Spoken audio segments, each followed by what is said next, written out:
Assalamualaikum warahmatullahi wabarakatuh. Shalom. Perkenalkan, nama saya Julita Antara dari kelas A3 Keperawatan, Program Studi Ilmu Keperawatan, Fakultas Keperawatan. Tujuan dan maksud saya membuat video ini adalah karena untuk memenuhi ujian tengah semester Bahasa Indonesia. Rangkuman 4 pokok bahasa tentang, yaitu yang pertama, perkembangan bahasa, yang kedua, kedudukan bahasa Indonesia, yang ketiga, ragam bahasa Indonesia, dan yang terakhir, kalimat efektif. Apa itu perkembangan bahasa? Bahasa Indonesia lahir pada tanggal 28 Oktober 1928. Pada saat itu, para pemuda dari berbagai pelosok Nusantara berkumpul dalam kerapatan pemuda dan berikrar.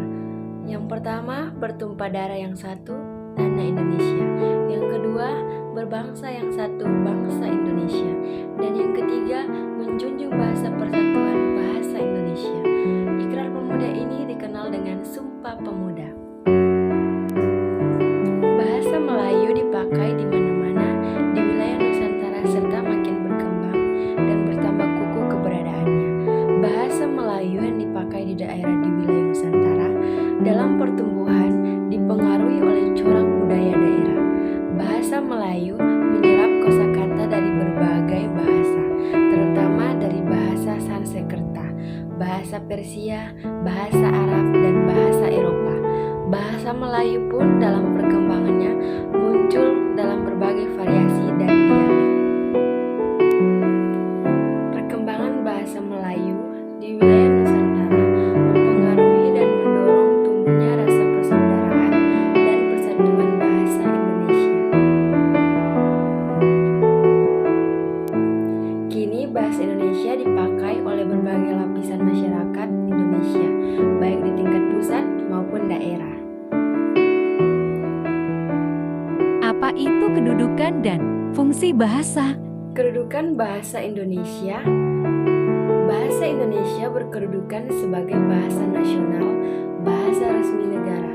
Kedudukan ini tertuang dalam pasal 36 UUD 1945. Kedudukan bahasa Indonesia resmi ditetapkan dalam konstitusi pada tanggal 18 Agustus 1945. Dalam kedudukannya sebagai bahasa nasional, bahasa Indonesia berfungsi sebagai lambang kebanggaan nasional, sebagai lambang identitas nasional, dan sebagai sarana pemersatu suku bangsa, daerah, dan budaya.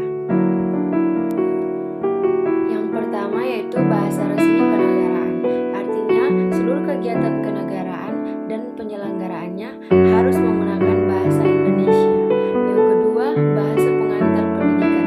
Di Indonesia, kegiatan belajar mengajar di sekolah dan lingkungan perguruan tinggi menggunakan bahasa Indonesia sebagai pengantarnya.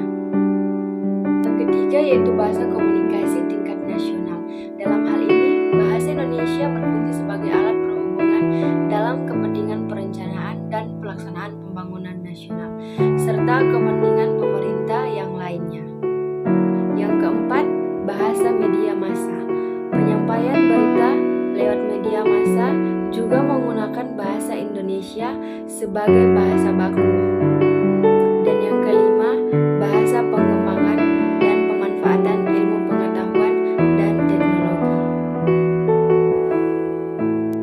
Sebagai lambang kebanggaan nasional, bahasa Indonesia merupakan ungkapan perwujudan sikap kita terhadap bahasa Indonesia dalam bentuk menggunakan bahasa Indonesia yang baik dan benar.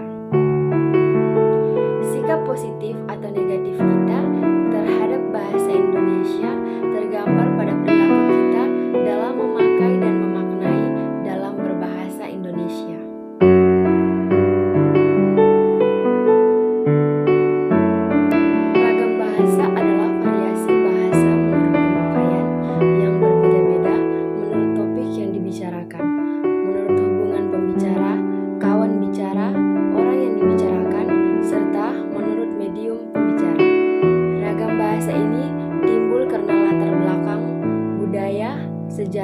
ataupun letak geografis.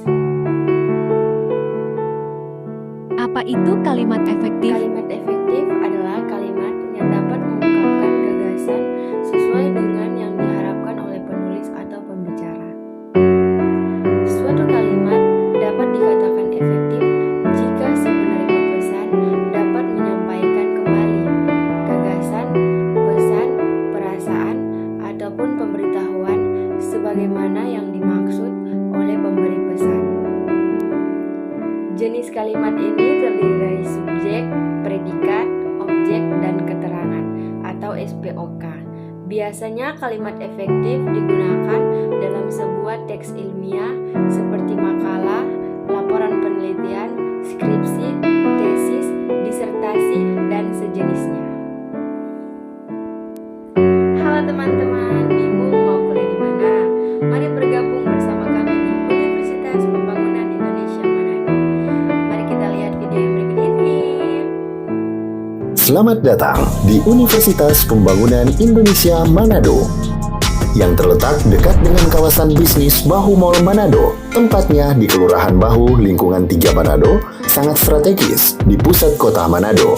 Dibangun di atas lahan seluas 2,5 hektar, Universitas Pembangunan Indonesia Manado berdiri megah dengan ruangan 7 lantai, terdiri dari ruangan kelas, ruangan kantor, perpustakaan, laboratorium komputer, laboratorium keperawatan, pengadilan semu, dan laboratorium bahasa, kantin, serta rooftop di lantai atas.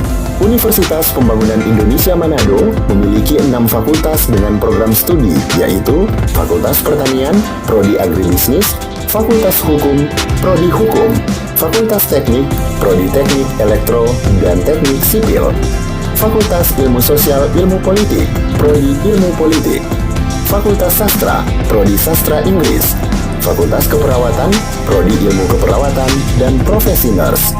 Didukung oleh sumber daya manusia yang berkompeten dan tersertifikasi, Universitas Pembangunan Indonesia Manado memiliki dosen dan tenaga kependidikan dengan latar belakang S2 dan S3 lulusan dalam dan luar negeri. Proses belajar-mengajar dilaksanakan dengan teknologi informasi merujuk perkembangan dunia modern saat ini, dilakukan dengan sistem e-learning dan sistem ujian online atau ULAIN. Hasil tracer student Universitas Pembangunan Indonesia Manado dan fakultas menyebutkan lulusan UNPI sudah tersebar di dalam dan luar negeri.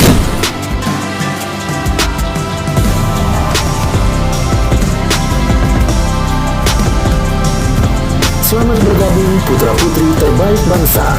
Kembangkan dirimu, raih cita-citamu setinggi bintang di langit. Kami siap menghasilkan generasi terbaik dan pemimpin di masa depan.